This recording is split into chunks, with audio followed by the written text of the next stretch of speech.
morning, everybody. It's now 9:30. Can I please welcome everyone to this last meeting of Cabinet for 2021. It's taking place in the Walton Suite in Winchester Guildhall. My name is Councillor Lucille Thompson. I'm Chair of Cabinet and Leader of the Council. Just a few housekeeping points to make before we begin. Please can I advise that the open parts of the meeting are being audio recorded and live streamed from the Council's website.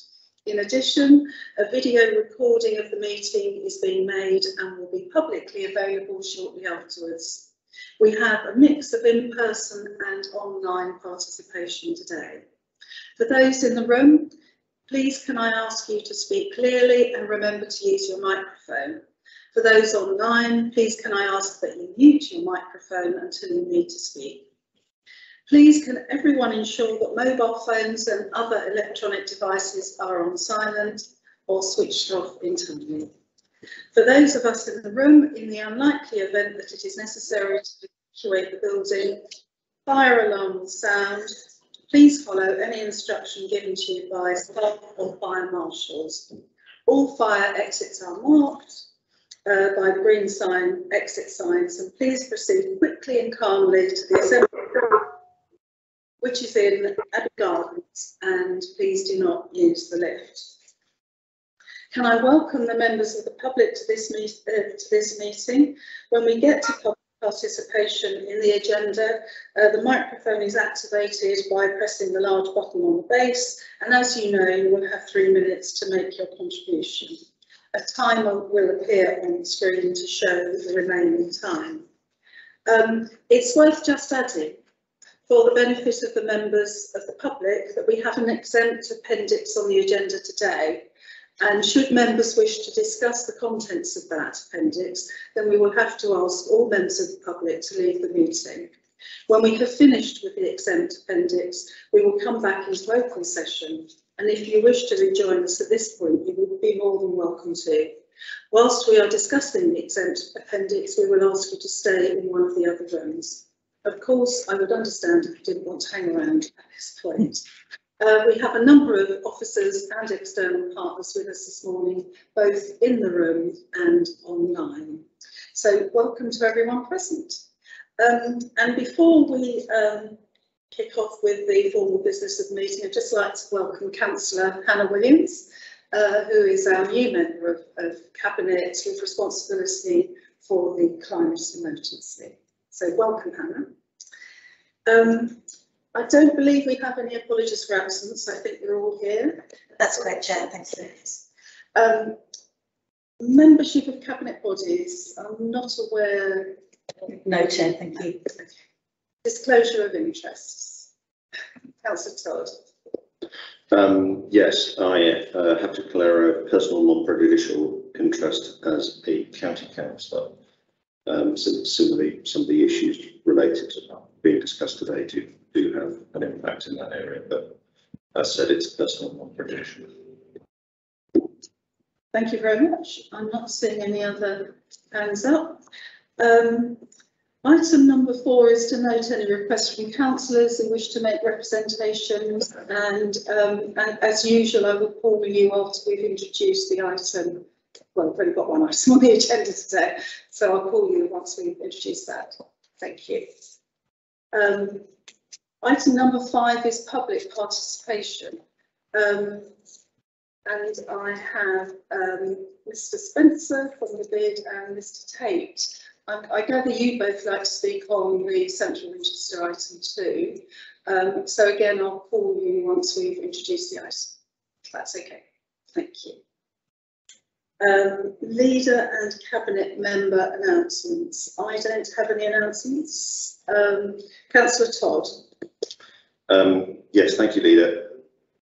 We're very aware that the uncertainty relating to the consequences of the Omicron has had a big impact on leisure and hospitality businesses in Winchester, and also many of the companies that supply them and work alongside them.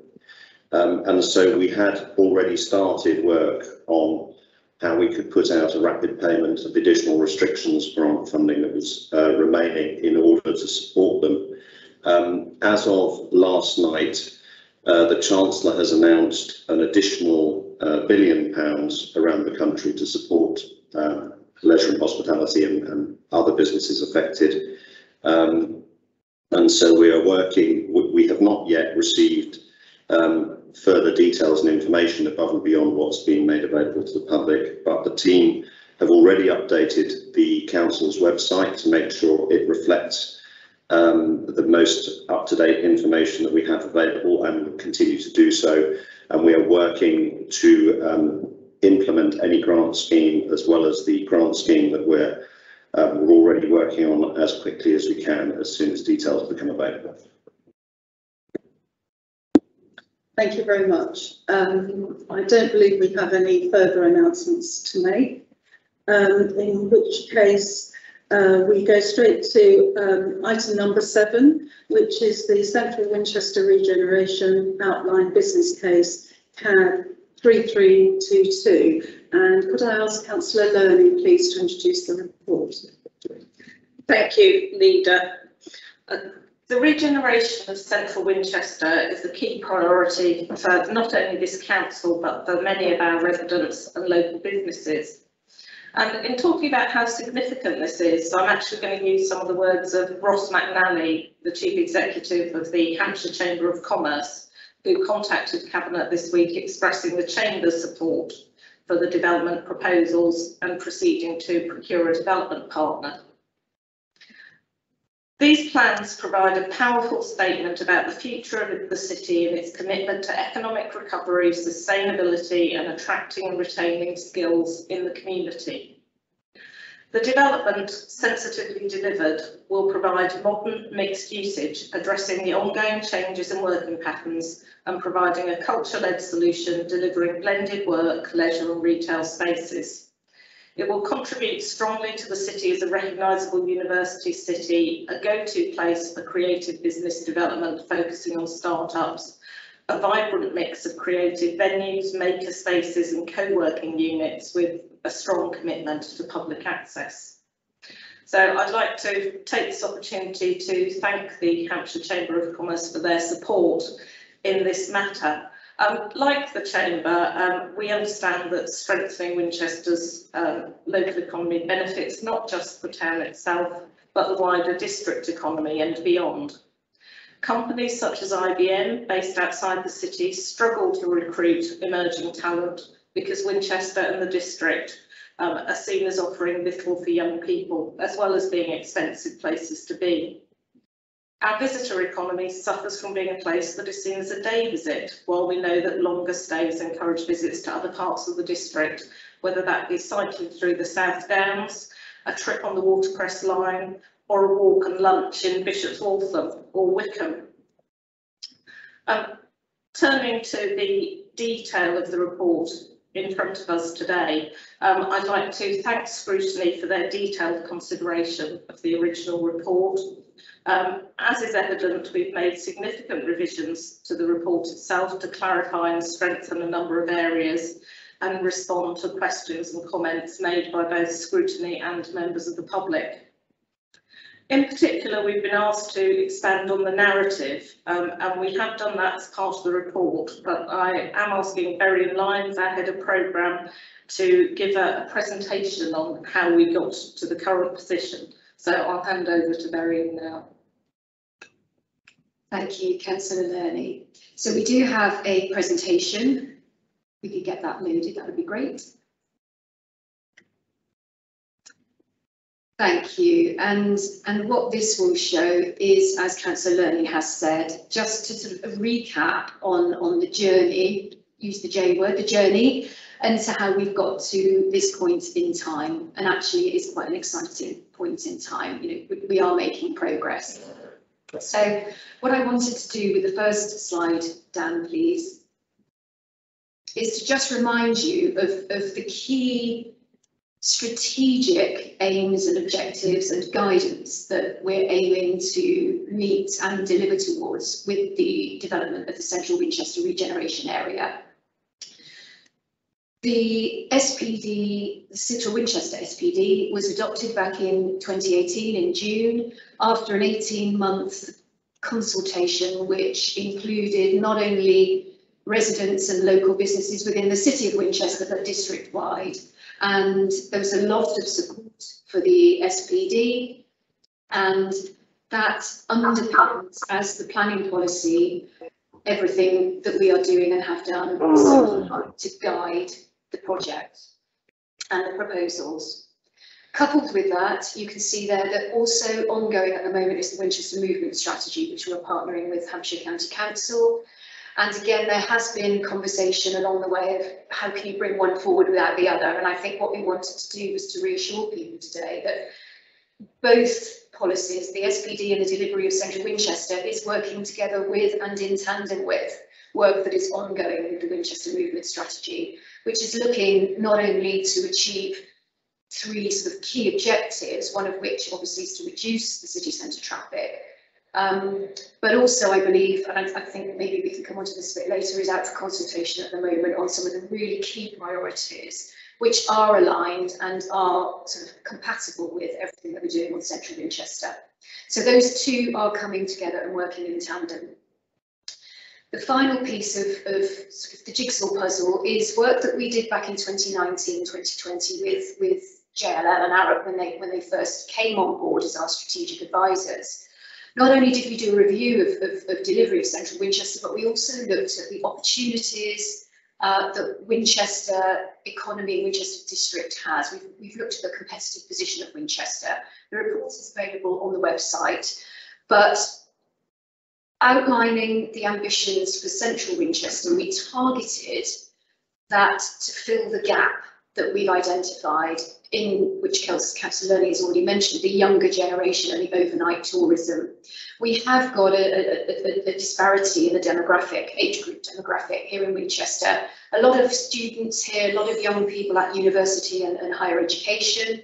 And we've also got a fair proportion of sort of retirement age. But in the middle, we tend to lose all of those young people. We lose all of that young talent. And what we're trying to do now is to fill the gap. Sorry, there's a bit of feedback. Let's just pause for a moment, just check everyone's mic, please, Nancy. Sorry, Chair, I was trying to see the charts on my screen and it interfered, so apologies. No problem, Councillor. Thank you.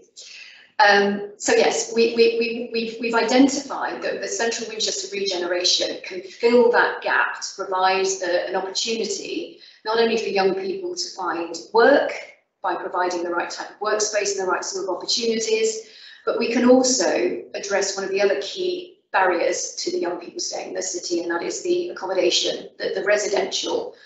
Prices in Winchester are really quite high, and that has been a barrier to the young people staying in the city, as well as giving them an additional offer for them to spend their free time and their leisure time.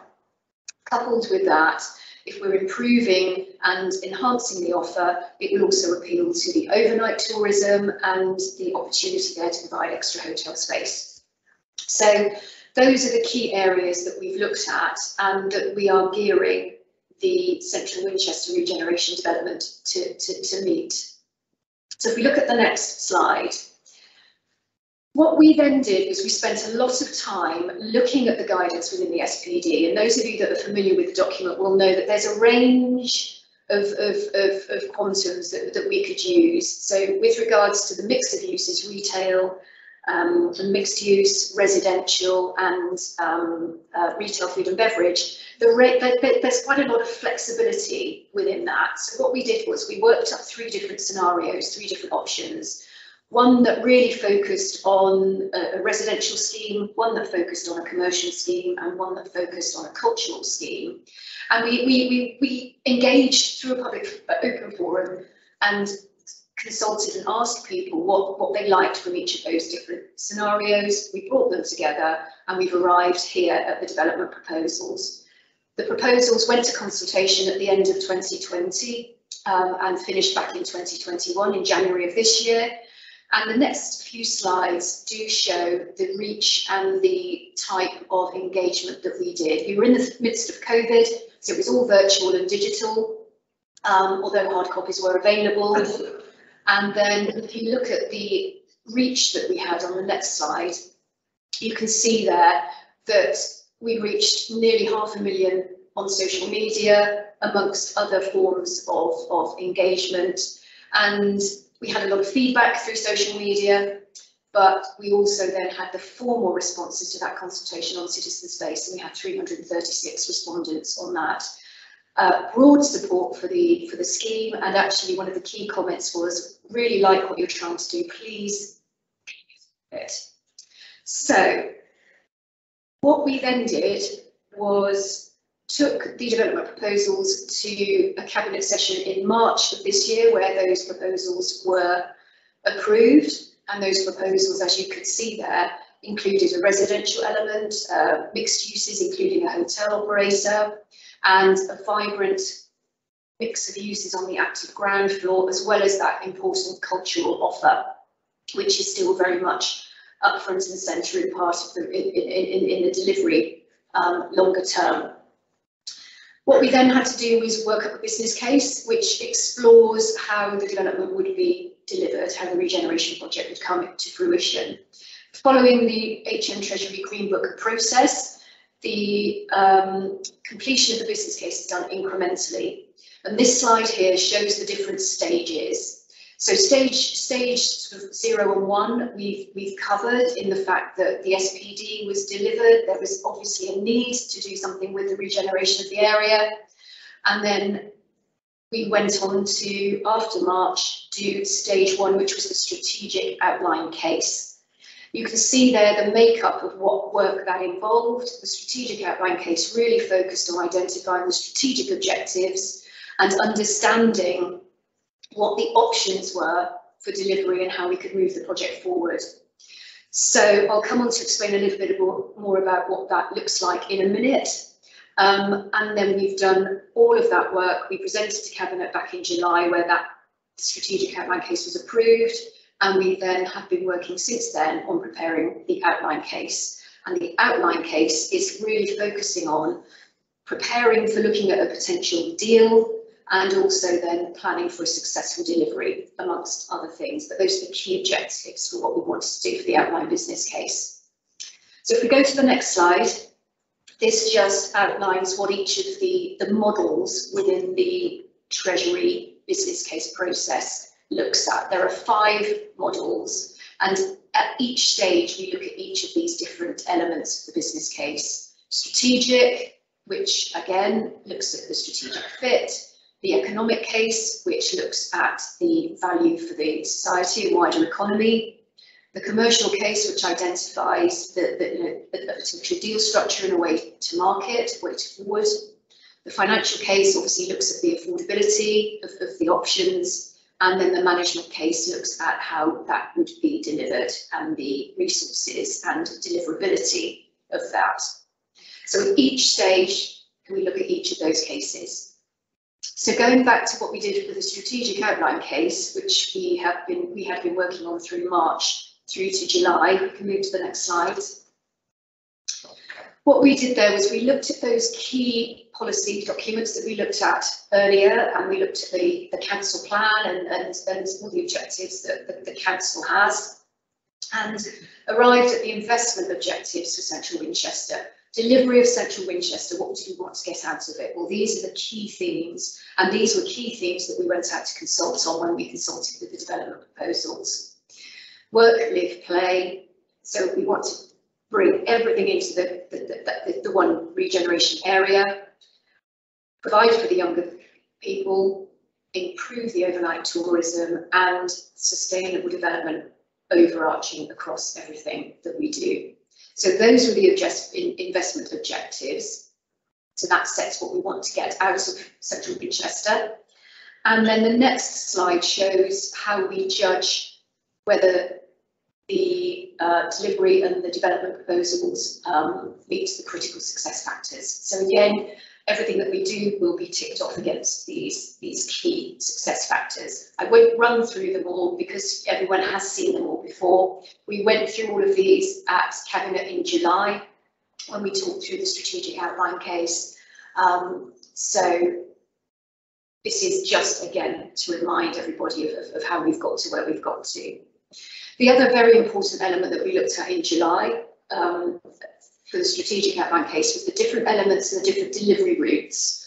There's quite a lot on this slide, so hopefully those of you at home will be able to see it, and the presentation will be available later on. But this slide here does show the different delivery options that we looked at for bringing forward Central Winchester. So to the far left, we've got their disposal, freehold or long leasehold. We then moved through looking to various different options for Winchester City Council to deliver itself, with other development partners coming in for other elements, right across to the right-hand side, option 3.5, which was 3.6, sorry, which was Winchester acting as master developer. So there were 6 different options that we looked at, and underneath those 6 options, you can see the different elements and the different considerations that we had to think about for each of those different options, going from cost of the council to levels of control, to managing the risk, to speed of delivery. All of those factors had to be considered against all of those different delivery options for a shortlist to be arrived at. And the shortlist that we arrived at from those different delivery options were option 3.4, which was Winchester City Council to bring forward King's Walk as a separate, smaller project, with another development partner coming forward to deliver the rest of a defined site. And again, it's important to remember we're not talking about the whole of the SPD area.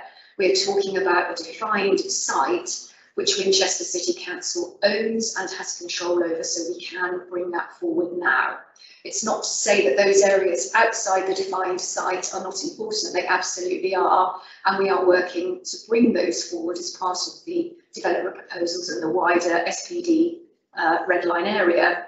But we heard loud and clear that people want us to get on and get some activity going on, and this is the best way to do that. The strategic outline case and the outline business case does illustrate the area that we are talking to when we refer to the defined site. So if anyone wants to have a look at that, it's available there. So going back to the options, 3.4 was Winchester City Council deliver King's Walk, with another delivery development partner coming forward to deliver the rest of the defined site, or to go with a single development agreement across that defined site with a development partner. Those were the 2 options that were listed in the short list of options, and you can see there with scores of 27 and 24. Just to point out that we did have another score of 24, which was sell the site and let the market deliver. But when you consider some of the key things that are really important to the residents, businesses and the council itself, there's not a strong element of control over what is delivered. So that was not taken forward as a shortlisted method for delivery.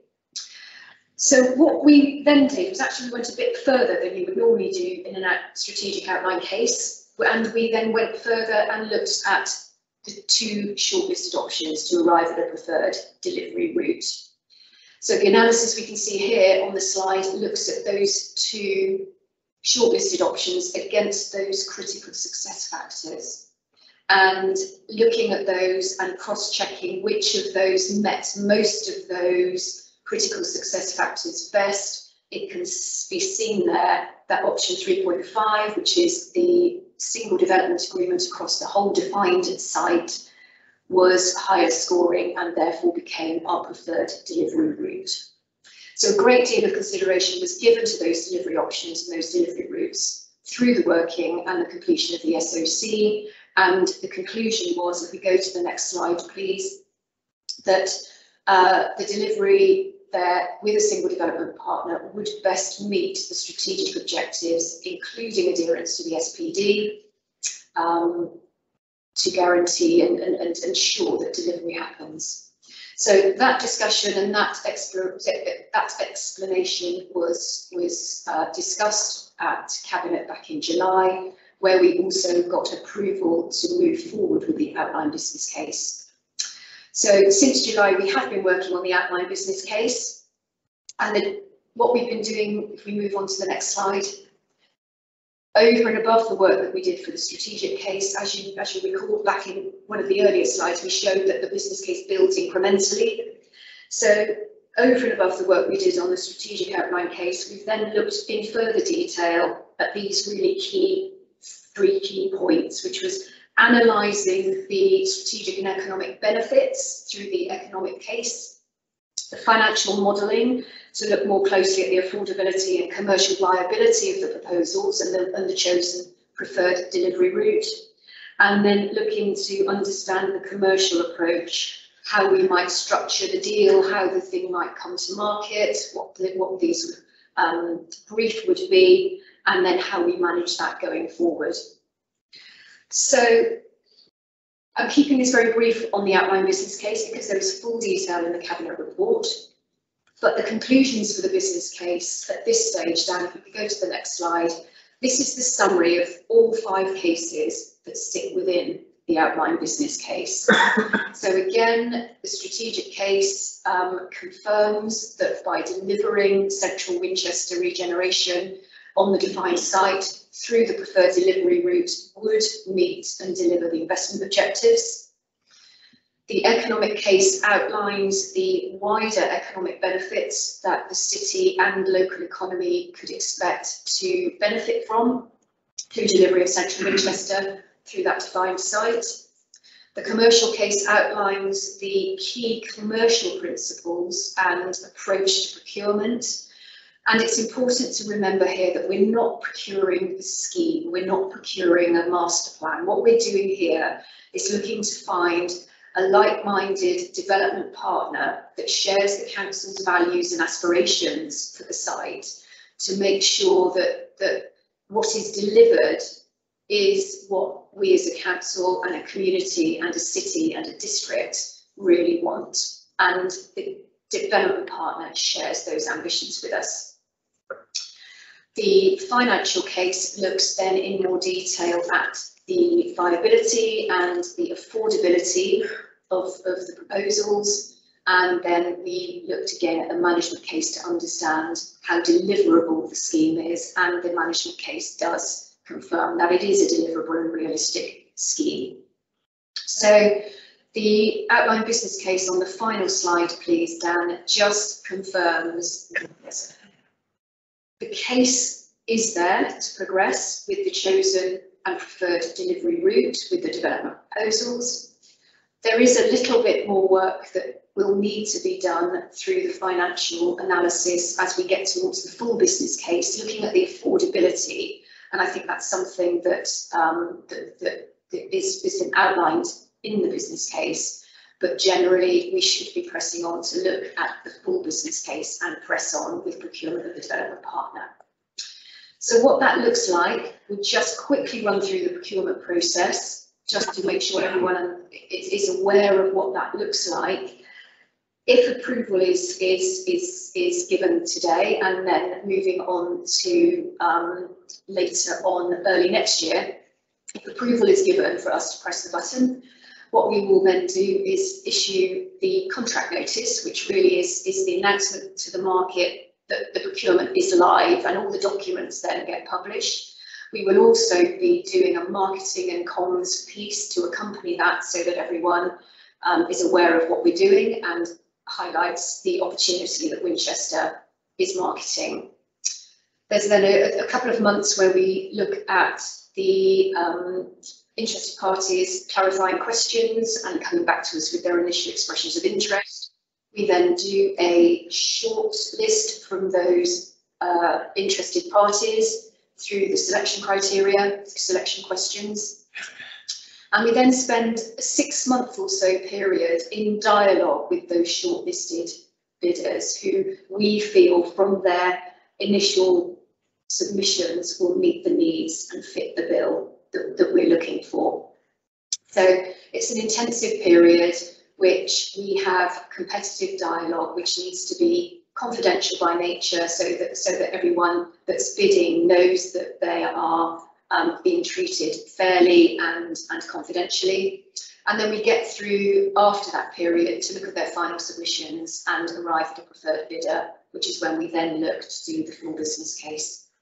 So it's quite a lengthy, quite intense process, but the result will be that we find a like-minded development partner to then sit down with us to bring forward and work on those development proposals to get to a scheme that we can then bring forward for planning.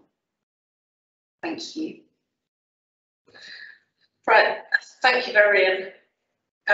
The full response to the comments made at the scrutiny committee and the points raised is set out in 6.27 to 6.49 in the paper, so I won't go through that in detail. That's all set out there.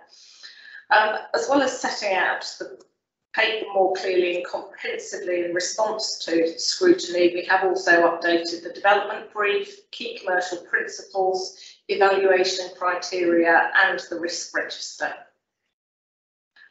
As Verian has pointed out, the strategic outline case we looked at earlier in the year made clear the best route for achieving our council and SPD goals was to choose a single development partner for the defined site. The choice of the correct development partner is absolutely key to maximising the benefits from the scheme and achieving an outcome we can all be proud of.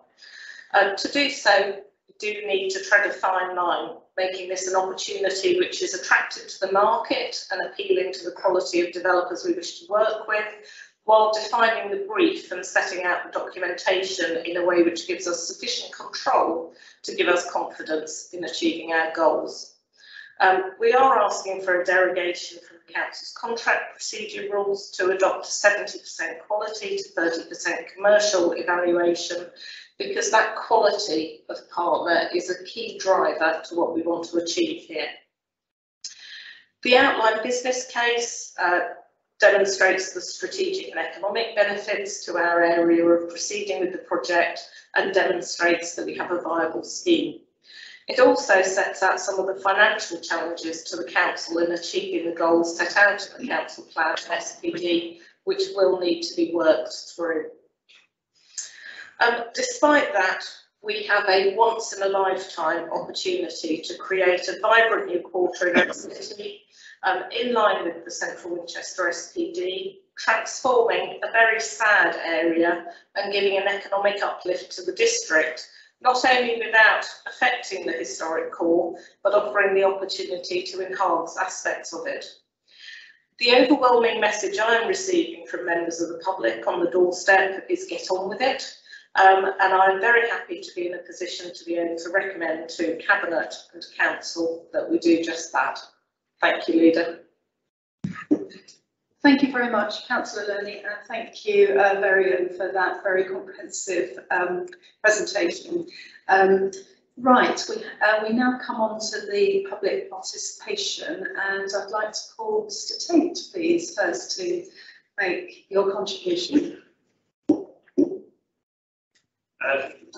Thank you, Madam Chair, for the opportunity to speak to this paper. I also had quite a lot of involvement in this project in the past. I was on Cabinet back in 2014 when the Henderson scheme was approved, but then unfortunately dropped. The paper uses a lot of rhetoric. It mentions a once-in-a-lifetime opportunity. But whose lifetime are we actually referring to? We are now in the third decade of deliberations about this scheme, and at some point, Winchester actually needs to see something demonstrative done. If it wasn't for the financial crisis of 2007 and 8, the Thornfield scheme would have been built out by now, so we had worked out whether it was a success or not. You're proposing a budget expenditure of £733,000 from a £1 million budget. Mention is made of a vibrant local economy, yet in practical terms, we are seeing two businesses being kicked out of King's Wharf. Quite how you can have a vibrant business economy and kick people out, I don't know. You say there's possible grant funding for shovel-ready schemes. Well, where is the shovel and where is the scheme? We're nowhere near a shovel-ready scheme. You're saying that you're going to be using SIL funding. But why aren't we using that SIL funding in our disadvantaged communities? Why don't we pump that money into places like Stam or Highcliffe and Week and out in the wider part of the district. Mention is made of the aspiration for affordable housing. You've just delivered 77 new homes in the valley, so it can be done. But I've supported not delivering affordable housing in the central regeneration project because I didn't think that was the right place for it. But it's better to have something than absolutely nothing at all. People don't want virtual houses, they want real houses.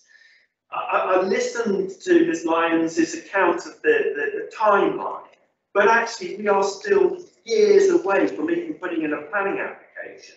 I've argued that you could knock down the Friarsgate medical practice now and build an exemplar residential scheme adjoining the St John's building. St John's, I'm not speaking for them, but I've mentioned it to them many times, where you could deliver high quality housing and kick-start the scheme. Because as you say, people in Winchester want to see something done. So be brave, get a planning application in for the Friarsgate medical practice and develop that building. It's a site locked by little rivers. It does a huge disservice to Winchester at the moment. I appreciate their plans coming forward, but that would really demonstrate to people that you mean business rather than just spending more and more money. Thank you, Madam Chair. Thank you very much, Mr Tate. Yes, there are plans to demolish the Friarsgate surgery, and I, for one, would like it to be demolished as soon as possible, actually. I've been pressing for that, but we're having a bit of a battle with the planners. Mr Spencer. Good morning. My name is Paul Spencer. I'm the Executive Director for Winchester Business Improvement District. We're a business-funded and business-led organisation working with over 700 businesses in Winchester City Centre across a broad range of sectors. Firstly, I'd like to thank you for the opportunity to speak today on this exciting and important regeneration project for Winchester. And I'd like to express my thanks to the project team and to members for how frequently they attend our meetings and speak with our city centre businesses. We hold regular bid forums for local businesses to discuss not only the work of the bid and how business work together for the benefit of the wider business community in the city centre, but also to discuss other projects which affect them. And Central Winchester Regeneration has been discussed regularly at these meetings, and the project team and members have attended to give updates and take our members' questions, so thank you for that. And the response from attendees at the most recent meetings has been overall overwhelmingly positive, and I believe that this to be the case also at the Hampshire Chamber of Commerce meetings as well, including those of the Winchester Business Strategy Group, which is made up of businesses across the Winchester district, who the project team presented to very recently. And obviously I understand that a statement from the Chamber has been received, and Kelsey mentioned that earlier. Given the support and enthusiasm many businesses have shown as we've engaged in a discussion about Central Winchester and the next steps, and not just our wider membership, but of course our board of directors as well, I'd like to express our support to and urge Cabinet to approve the outlined business case and progress with preparation of the full business case. We're extremely excited to be at the stage we are now as a city with this project, and we look forward to seeing the outcome of the procurement process to source a development partner to help move Central Winchester Regeneration forward and take the next steps towards realising the potential of this key city centre site, which will be important for the city, district and the wider region. Thanks very much. Thank you very much for your support, Mr Spencer. We now have two councillors who wish to speak, the first one being Councillor Longbeek. Thank you, Lena, and thank you for the opportunity to address Cabinet today. Congratulations to Councillor Williams on her appointment. Can I begin with a basic principle? I support the principle of the redevelopment of this area of Central Winchester. Indeed, I want to see rapid progress and work started as soon as possible. I therefore really wanted to support this approach. I'm really grateful to the various officers who have spent considerable periods of time explaining the proposals to myself and Councillor Horrell and looking to address our concerns. But I'm afraid that process has made me increasingly nervous. Reading the paper, it's clear to me this is not the right way to proceed. After 30 years doing regeneration and redevelopment projects, both for developers and authorities, it is clear that this one is unlikely to succeed. And if it does, it will be at too high a price for the council and residents. Why? Well, let's start with the proposed approach. An expensive procurement process with no scheme up front or design as part of the selection process. The express viability is marginal. The result will be that it will be too expensive for smaller developers, but too small for many bigger developers. The lack of return will put off many, whatever their size. And then there are the 4 successful judicial reviews against Winchester, with a 5th just starting. Given all that, what self-respecting developer is going to waste precious time and money on an expensive, long and uncertain procurement process? I suggest very few, if any. That lack of competition and competitive tension will lead to the few that do apply taking the council to the cleaners. And that danger is already clear from the documents. The commercial principle paper, for example, is weak, and it is hard to find any red lines anywhere amongst this offering. In attempting to avoid it upset anybody, we just signal abject failure and surrender. If we even found a developer, what certainty is there of any scheme actually being delivered? The phased approach means that the developer will seek to cherry pick the good bits early on and simply won't proceed if a phase becomes unviable. The report suggests that we will control this. That is simply naive. Anyone involved in development knows that preconditions are used by developers to turn phases into options. We need proper incentives to complete the scheme and effective consequences if they don't.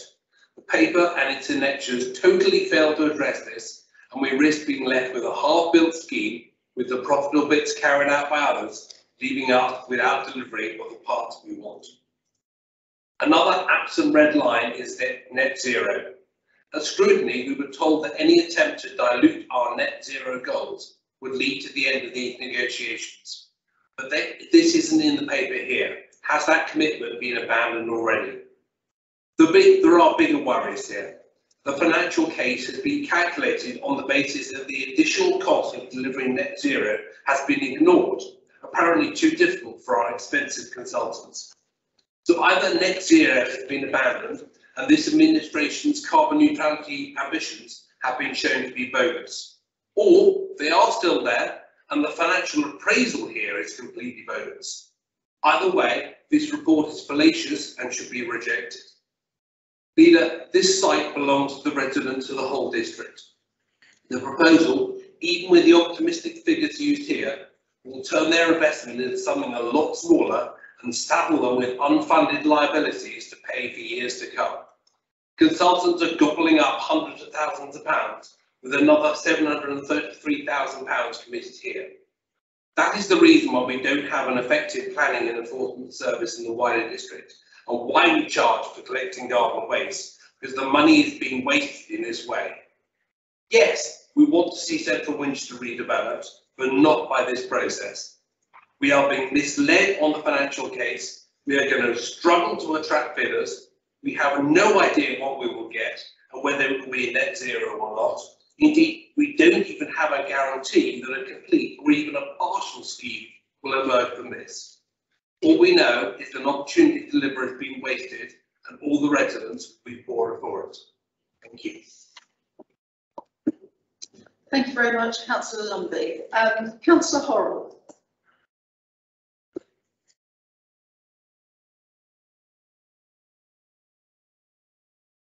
Chair, thank you for allowing me to address Cabinet this morning, and thank you to the officer team for their efforts in preparing the documents for us today, and for the conversations they've had with the Conservative group to help address our questions. Let me begin by making it absolutely clear that I and the Conservative group wholeheartedly support the regeneration of Central Winchester. We stand by the supplementary planning document as the guiding principles. Why? Because residents across the district contributed to the document in their thousands and quizzed us throughout the process. And we shared our thoughts in workshops, newsletters, meetings in the backseat hall, and at surgeries and towns across the district. In our view, the document approved in 2018 re-established the need to redevelop the site and how we might do so after the difficult times with Thornfield and Henderson, and it reflected the majority of wishes from residents. I also know how much residents want to see progress on the site. They want some of their ideas to actually come to fruition. But sadly today, I see a proposal before Cabinet that has not learnt from our past experiences, is missing some fundamental issues we need to address, and I fear is taking us along a path that will not deliver the SPD. Maybe the officer and Cabinet team can explain today why you continue to sidestep the issue of archaeology, relying on mitigation measures with the LPA, when we know this is an issue we will need to tackle. Why you continue to keep the compulsory purchase authorities in the document, when we know from the SPD this is not the desired approach. Why you will not commit to leasehold only as our approach, which we all have collectively said is our preferred approach. Why you are not wholeheartedly committing to a bus station, which is a key desire from residents. And why you have been unable to put a coherent financial proposal forward that is based on sound assumptions we can all have faith in. The hotel assumptions being a good example of this. You are asking full council to agree to initiate and conduct the procurement process for the selection of the development partner. But you are not giving all councillors the opportunity to debate the approach you are taking. And despite 5 hours of review and scrutiny a couple of weeks ago, which we welcome, we still see many of the issues raised with a note on pages 22 to 26 of the report stating no change to documentation required. I pledge if we are returned to lead the council in May 22, we will ensure proper oversight of this key project once again for all councillors and all residents. We commit to progressing with pace. We commit to following the SPD, and we commit to getting something done. We managed to get the sport and leisure park over the line, despite this current administration trying to stop it. The devil is in the detail of the proposal today. We can make Central Winchester happen, but not taking the specific approach you have outlined before us. Thank you. Thank you very much, Councillor Horrell. We'll now go to questions from Cabinet members, and I'm sure some of those questions will address the points that have been raised by not only members of the public but also visiting councillors. Cabinet, any questions on the papers before us? Councillor Lermy? Thank you. I'm just going to take the opportunity while we have our legal representatives in the room to invite them to clarify why we've retained the use of CPO powers within the paper and the area that would actually cover. Mr. Matthew? Thank you. This is dealt with paragraphs 3.17 to 3.19 of the report. The SPD envisaged no requirement for a CPO, but it's prudent, in my opinion, to cater for the possible need, and that's explained in the Cabinet report. It would require a later and proper decision to make a CPO, so there's no decision being made here to use CPO powers, but I think it's prudent to acknowledge the existence of those powers in the documentation, and it's not uncommon for CPO powers to be needed to address ransom strips and other residual land interests. I think the point surfaced because there is reference to a CPO indemnity agreement.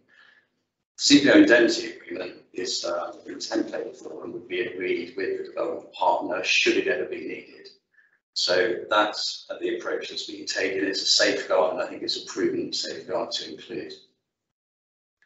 Yeah, and we can confirm that only covers the defined site, no areas outside it. Yeah, absolutely. Thank you. And in another clarification, can we clarify the freehold leasehold issue? I know one of the paragraphs in the report got slightly garbled. I think that's a kind word. The paragraph 5.5 is the one you're referring to. Let's be clear, the leasehold approach is the absolute default position, but again, it would be prudent to acknowledge the possibility, should the council agree, because it's beneficial for a freehold transfer to take place. So all that's being said here is that leasehold transfer is the absolute default position of the council, but we'd acknowledge the possibility of an agreed freehold transfer should that be in the best interest of the scheme and the best interest of the council. Okay, thank you very much. Councillor Gordon-Smith. I have some concerns that the developer may not develop to the sort of standard that we are looking for, the quality of design that we're looking for. And I think our attention has also been drawn to the fact that the developer can maybe tempted to cherry pick the best bits and leave the costly areas, perhaps those with public open spaces, to one side and then walk away. Are there any safeguards against this? Okay, let me explain the approach in this way. We're going to go into a competitive process. So the first point to make is that we're going to go into that dialogue on the basis of the development brief, which references the SPD. That's the anchors of this, the development brief. And the bidders will be putting forward their concepts for how they're going to deliver. And they will be putting forward their approach to phasing. And that will then be locked into the agreement as a delivery plan of the developer, and that will be contractualised in the development agreement. So we are going to anchor this not only to the development brief and the SPD, but to their delivery plan and phasing. And that will be binding on the developer. Now we have to move forward on the basis that they're going to adhere to that delivery plan and that phasing plan. They then have to bring forward their plans for each phase, which are approved by the council. So there isn't a scope for cherry picking because we're going to understand the phasing approach which they will be obliged to adhere to. They have a lot of other obligations under this development agreement, of course, to pursue, and there will be a right to terminate if they default. So, you know, I hear the points being made, but the approach here is to lock down the development brief, lock down the delivery plan, and stick to the phasing. And I think you have to expect that the procurement process will result in the right development partner that will stick to that plan. Can I just add to that?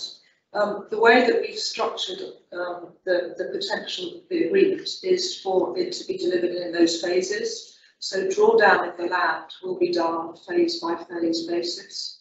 So those phases will be agreed through the process. Once we've set out the master plan, the initial master plan that the developer goes forward when he gets consent, the first phases will then be drawn down. The balance of the land will not yet be drawn down. So there is still a control by the council on the balance.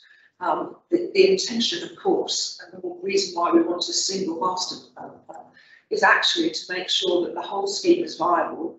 There's a cross subsidy across the whole site to be able to ensure that the whole site is delivered, not just parts of it. And that's very much a key part that the council seeks to deliver through these papers and the way the development agreement has been drawn up.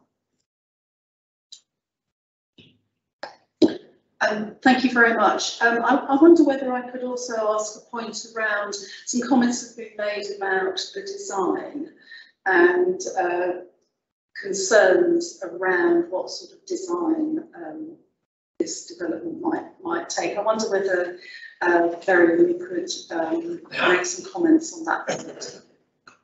Yes, thank you, Lisa. Obviously, we do have the SPD, which is the guiding principles, which does state a lot around heights, massing, views, the skyline, the roofscape, the ratios of the streets and the proposed open spaces within the development framework. So there's already a lot of guidance within the SPD, and there's a whole section on, love it or hate it, Winchester-ness, and how we keep that sort of look and feel, albeit, you know, in maybe a slightly different way.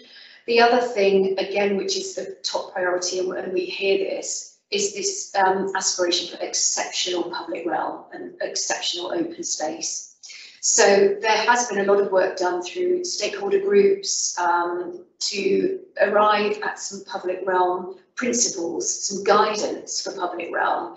It is a document which we will be publishing in the new year, and that really does start to set out the aspirations around what the open spaces might look like, the sort of water, blue infrastructure, the green infrastructure, so you know, the greening, biodiversity, how we can really incorporate all of that, taking into account obviously you know, innovative ideas about using rain gardens, and it really does set out the aspirations, you know, to have that top of the range, best in class public realm that we all aspire to. So that will be published very shortly. Thank you, that's really helpful. Councillor Williams. Actually, it was something that I remember talking about in scrutiny, and it was kind of what was the approach of the council in relation to the net zero carbon on central Winchester. So we talk about wanting to, you know, have that within our kind of plan to moving forward, and it's obviously something that's key in everything that we're trying to do. How is that sort of being reflected in this site? Councillor Lennon. Thank you. We will expect any developer to follow the council's policies on net zero development, and that is implicit in everything that we do. I think the important thing here, though, is that what net zero looks like is constantly evolving and changing, and I think we don't want to be too prescriptive at this point in how exactly we want developers to achieve that. The competitive dialogue process allows us the opportunity to explore that quite thoroughly. We're also aware of the issues around the fact that we haven't included the cost of net zero development in our evaluation of the scheme, and there are good reasons for that, which I'd like to invite Jennifer Newsham to talk to. I think she's on the line. Hello there. Can everyone hear me okay? Yes, thanks, Chair.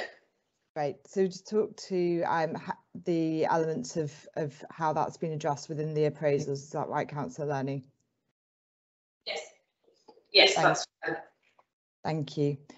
So the approach that's been taken when assessing the financial viability of the scheme has been to base very much the costs on the cost plan that was undertaken by the JLL cost plan team, that's been based on the areas set out in the development proposals. We had detailed discussions at the time in relation to how we can start to incorporate costs in relation to net zero carbon or other sustainability enhancements which would be incorporated within the scheme. The recommendation and the advice coming back from the cost planners is that because we are not at a detailed design stage, it is very difficult to cost in relation to specific sustainability enhancements or design, because they're not able to price against particular items because that level of information is not currently available. What we do have is benchmarks from other schemes that have been delivered in other areas, and that level of data across the industry standards is starting to build up over time. So we do have benchmarks that are available. However, what cost planners are seeing is a huge range in the level of increased cost that's associated with each specific scheme, because each scheme in itself is unique and has different levels of enhancements which have been attributed to it. The other side of the coin is very much in relation to value. So there's a vast level of evidence which is coming through in relation to the rent or the occupational demand received for delivering product which is net zero carbon, and benefits from that enhanced level of specification. So when you actually attribute an increased cost in relation to delivering net zero carbon product, what you can also expect to see is an increased value attributable to that particular built out product. Broadly speaking, what that does is that cancels each other out in viability terms. So what we wanted to do in relation to the viability which has been undertaken on this site is to make sure that we weren't layering assumptions on top of assumptions, and we were working with highly robust and defendable positions in relation to the inputs that we were putting into our appraisal. So instead of assuming for example, a 10% increase in costs and then a 10% increase in value, which broadly speaking cancels each other out, we've made sure that we've used the assumptions which can very much be evidence-based in terms of comparables, etc. at the present time. That was the agreed approach with the council at the time. It's very much noted in the outline business case that is the approach that has been taken, and that is explained in the report. Thank you. Thank you very much. Councillor Williams. Sorry, another one. One of the other questions, I think Marion did talk in a bit of detail there about public realm, but it's something that, particularly the biodiversity, that really interests me, is will the public realm incorporate measures that will improve the biodiversity within the city? Thank you, Councillor Williams. Yes, absolutely it will. It's referenced particularly specifically in the public realm guidance. So when people are able to see what that looks like and what that says about it, then yes, hopefully everyone will be comforted that the biodiversity will be enhanced and enabled through the site. We're already looking to do some of that through some of the meanwhile uses that we're trying to deliver. For example, the open space at Friarsgate Medical Centre. We're looking to work with partners to try and create, is there the opportunity to sort of grow our own sort of seeds and things ready to plant out, and then start to get those biodiversity corridors through planters, through green walls, etc. So a lot of thought is already being given to that in the interim as well. Thank you. Yes, as we're doing these environmental, but could I ask one more? How does moving forward on Central Winchester fit in with the other strategies and the other pieces of work that we've been doing, such as the Winchester Movement Strategy?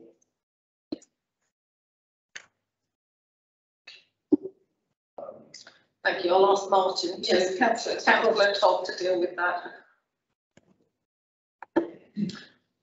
Yeah, it's probably quite useful to think about timing and scheduling as far as the movement strategy is concerned. So as Councillor Horrell pointed out, the SPD was approved in the middle of 2018. The movement strategy was agreed in March 2019. And a lot of the thinking that the movement strategy has put forward is reflected in this. So, for example, if you read the SPD, it just talks about appropriate parking levels. And if you look at old business cases, they often actually have increased levels of parking. That's an area where the movement strategy has moved on. It's set new objectives in terms of what we should be trying to do in the city centre.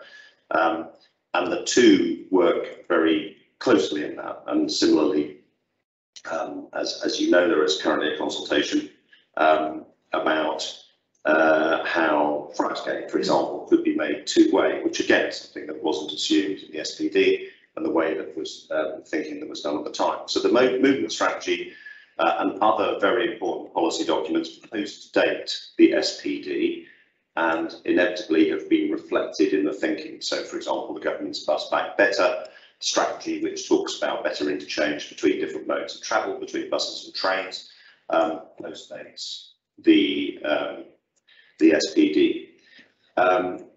There has been very close work throughout between the team working on the movement strategy and the team working on Central Winchester.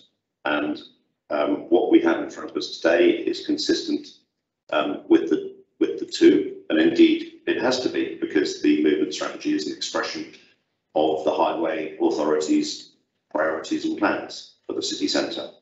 But the Central Winchester team and the movement strategy team, both at City Council and at Hampshire, have worked extremely closely on what we have in front of us.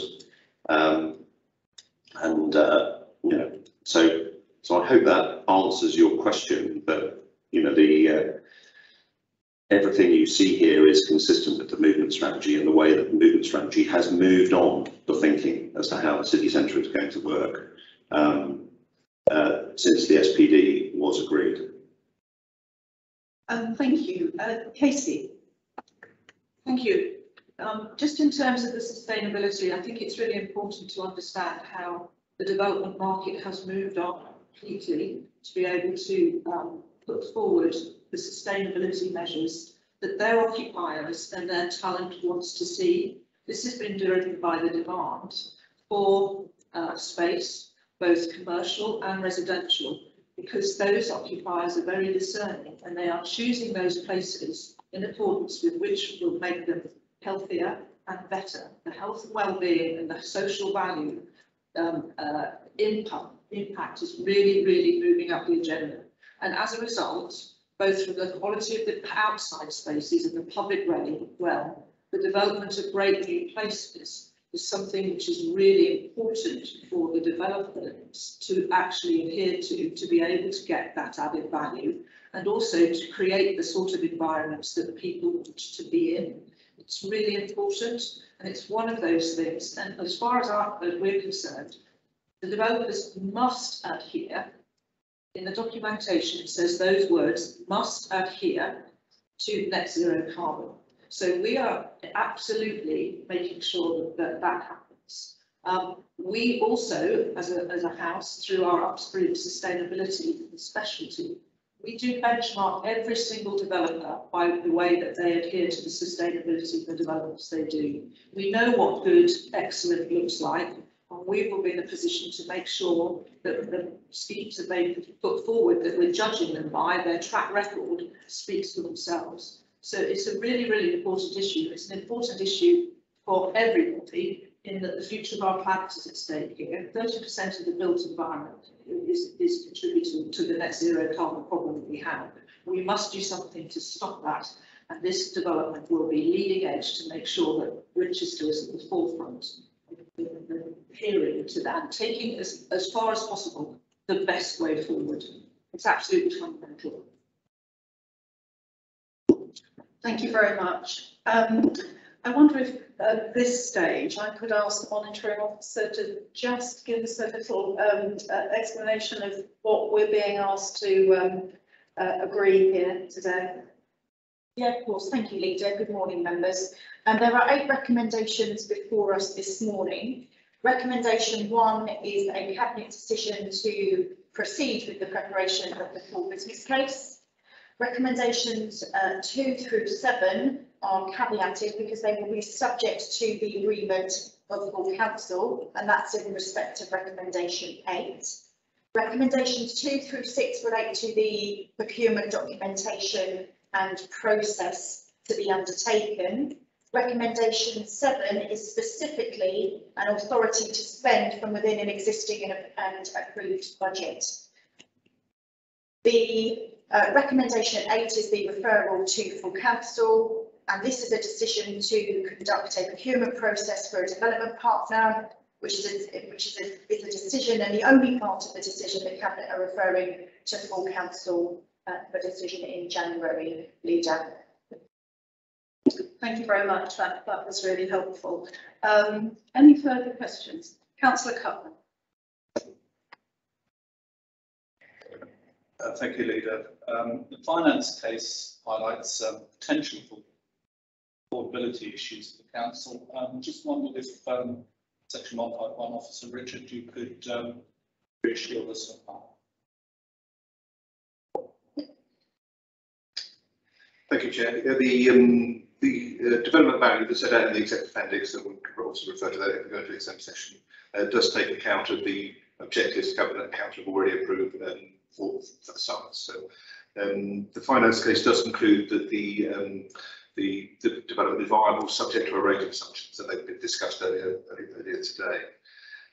What it does not currently fully address is the revenue impact on council. So members will be aware that we currently generate an income stream from the site, and that income stream finances some of the land assembly costs that council have done in recent years, and generates a surplus as well. What the finance case does discuss options for addressing that. Obviously, a capital receipt will assist with that. We could retain a ground rent on the scheme. We could seek to retain another income stream as well. So that's set out in the financial case. Additional proposals for how a development partner might further replace that income stream will form a key part of the assessment process that members are being asked to consider today. And they'll need to be set out in the full business case as well. So ultimately, though, it may not be possible to fully replace that income stream. That will be determined obviously through the process. And it will be for Cabinet. We'll just need to consider really the impact that would have on medium-term financial strategy compared to the economic benefits that are set out in the economic case in section 3 of the Outline Business Case. Thank you very much. Just before I ask Councillor Clear to come in, I just want to, just going back, very pleased to see that the archaeology statement is going to be attached to the development brief. But perhaps Varian could just explain the next steps on archaeology. Yes, of course. Thank you, Lisa. Archaeology, as we all know, is a really important factor, especially around the central Winchester area. And we are taking the advice of the independent panel, the archaeology panel. The first recommendation after the meeting that we had with them back in 2018 was to do early investigations, which we have been doing over the past year. And back in October, on October the 6th, we had an archaeology day where ARCA came in and explained what their findings were, talked through a little bit about what that looks like across the site. We had a bit of an open session on site so that people could go and look at what they were doing. And what they have done is they've taken initial samples from the boreholes, they've examined those, and they've also spent the last year monitoring the water levels across the site at various different points. So what we're currently doing now is expecting the report back from that any day now, which will outline in more detail the findings that we've got from ARCA that they've discovered over the last year or so, and then it will come forward with recommendations on what we should be doing next. I think the important thing, as you say, Lisa, is that we do have an archaeology statement which is attached to the development brief. Development partners, knowing Winchester, will expect to have to, or to want to have to sort of deal with archaeology, and it's what we're doing at the moment is de-risking as much as we can the unknowns, because nobody really knows what's under there until we actually start work underground. But we are taking the advice of the panel. Thank you very much. Leader, if I may, we'll take the opportunity at this point to thank the members of the panel for their work alongside Tracy Matthews, our Historic Environment Officer, who has responsibility for archaeology, for their development of the archaeology statement. It has very much come from them and does very much reflect best practice. So I think it's a very good piece of work, and I'd like to thank them for it. Thank you very much, Councillor Learning. Councillor Clear. Thank you, Leader. We have, for a very long time, engaged with the public through this process, but may I ask about future engagement? How will we engage with the public as we move forward and perhaps over the next few months, please?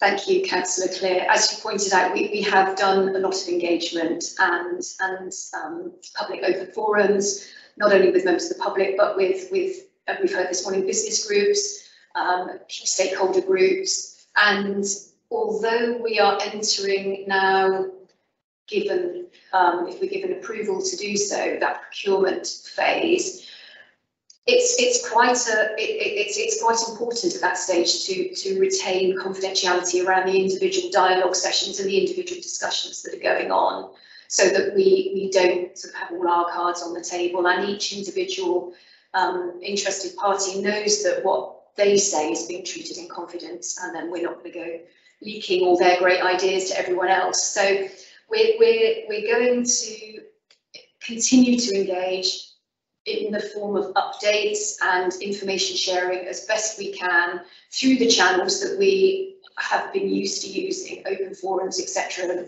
briefings. But it has to be recognised that there are certain elements over the next year or so that will have to stay confidential, just for those negotiations. Thank you. Thank you very much. Councillor Todd. Yes, there's I think one of the issues that's come up is the question of the attractiveness of this approach to the market.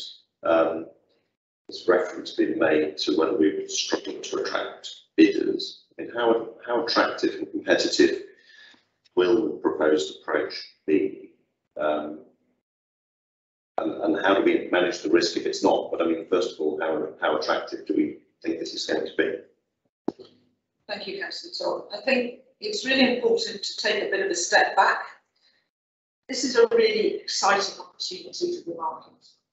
It is being controlled by the council, and the council can, as a result, still within the development market, what the key objectives are, and actually fill the gaps that we had right at the beginning. And that's what it's all about. It's about getting that balance of economic, social and financial value through the potential Winchester regeneration scheme.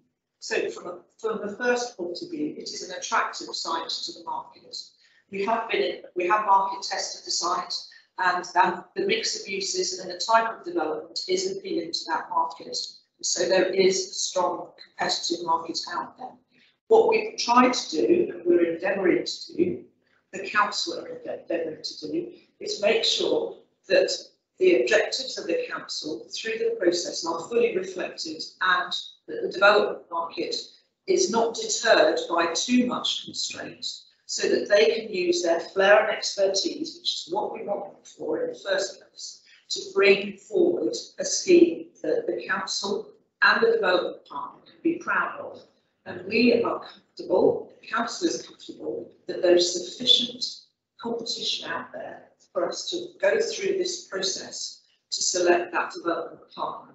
It is a tried and tested route. The development partners are used to going through this process. It's becoming more common more recently, so there are more people in the market prepared to do these sorts of processes, because often the key sites in any cities are owned by the council. So they, from their perspective, have to go through a compliant, open, transparent, OG process that we've instructed here. And as a result, that is something that they are willing to do for sites of this kind. It's important to that we have that open and transparent process, that they feel that they can negotiate with us and come up with their best schemes, so that we can choose the most appropriate partner through a competitive process. We do believe there will be sufficient competition in the market to be able to maintain that tension and ensure that the objectives of the council are adhered to, and development agreements is signed up in accordance with that which you have also agreed through this process. We are confident and actually can't wait. It's such an exciting opportunity, and I think we forget about that, and we forget about that at our peril. We have to market this as an outstanding opportunity, not as a process. Thank you very much. If there are no further questions, Councillor Gordon-Smith. Yes, to revert back to archaeology, this might be quite slightly tricky, but a few years ago in Newport, they were building a new concert hall on the banks of the River Usk, and the contractors stumbled on the remains of a couple of old medieval ships. The contractor had to stop work and it knocked a big hole in the finances. Now, you said they've done boreholes and obviously there've been archaeological excavations and a lot more is probably known about the Winchester. But is there any way one might guard against or foresee what could happen if, I don't know, we find something, if a really valuable site is uncovered at the most valuable part of the development? Thank you, Councillor Gordon-Smith. As we said before, we are de-risking as best we possibly can, and that surprisingly, actually, the bus station area of the site, there's little known about what's under the ground there. So a lot of the site has already been excavated and explored through when, for example, when the Brooks was built, the King's Hall block.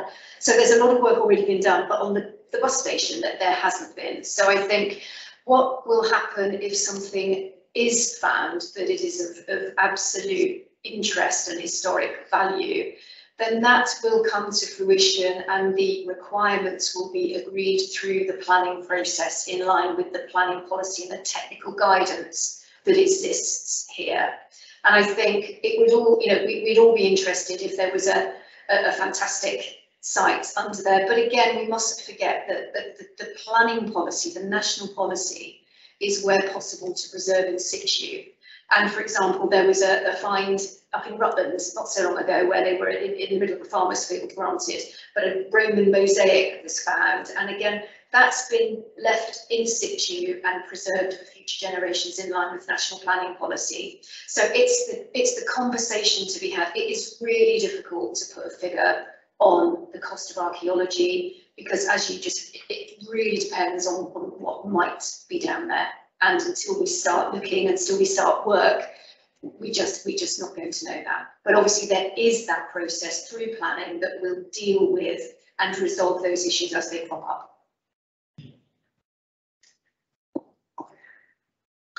Okay, I'm not seeing any other hands for questions, so and I think we've given this quite a good airing. I think we'll go into debate.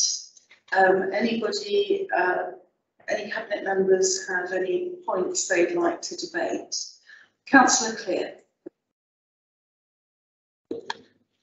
Thank you, Lydia. We have over months had representations, discussions from members of the public, organisations and fellow councillors regarding Central Winchester regeneration. I feel we have listened and taken on board many comments and issues raised. We have updated and incorporated all concerns into this document. This project is a strong statement regarding the future of Winchester and its commitment to deliver a vibrant place to live, work and play. And I strongly believe, and I know several people feel the same, and that the time has come to move forward, please, on this. Let's see progress now being made and start to put this exciting project, please, into action. And I personally would like to take the opportunity to thank all the officers and the team for their hard work in bringing this forward. And I fully support the proposals for the Central Winchester regeneration. Let's get on with it. Thank you very much. Any further debate? Councillor Todd. Thank you, Leader. I think this is a very important and exciting opportunity that we have in front of us today, and the decision we have in front of us today. And importantly, it's not just about the future of the site. It's not just about what happens inside the red line, but it's part of the future of the city. It's a vital part of keeping the city vigorous, forward-looking, thinking about the future, and not just the city, but also the district and the wider area that benefits from the strength of our city. I think it's important to think of it also as part of the bigger plan. It's not just happening on its own. It sits alongside the potential multi-million-pound investment that we're looking to to have from the University of Southampton Park, connecting this investment with what will be and remains a vibrant high street Broadway. It sits alongside the movement strategy, which is designed to ensure that the city thrives, increasing the number of people who come into it, particularly on foot, by bike and by public transport, while cutting the number of cars and investing in, and amongst the measures that are listed for it, there's improved bus infrastructure, investing in the public realm next to this development, and the pedestrian and cycle routes and bus services that will bring people into it. So I see it as a really exciting and positive opportunity. It's part of a city that isn't stuck in the past and can't be stuck in the past and trapped in the past and confidently moving forward. We've had a lot of points raised. It's important that they're addressed. And I think they have been. At every stage, this process centres on the SPD, except in those areas like the movement strategy, which has been done after the SPD and which have made the plans even stronger. We will have, we've heard how we avoid the problems of cherry picking, that we have more control through drawdown of the land. And ultimately, it needs to be seen as a really attractive opportunity. We need to have confidence in our city. We need to believe in our city. It's time to end the dither and the delay. This is an important way of moving things forward. It's time to stop talking the city down, to take this opportunity, to move ahead, and I will be enthusiastically and positively supporting the proposals in front of us today. Thank you very much, Councillor Todd. Councillor Cutler. Well, both Councillor Clear and Councillor Todd have already said what I was going to say. So I don't like to repeat things, just make a point that I strongly support these proposals, and all the good points have already been made.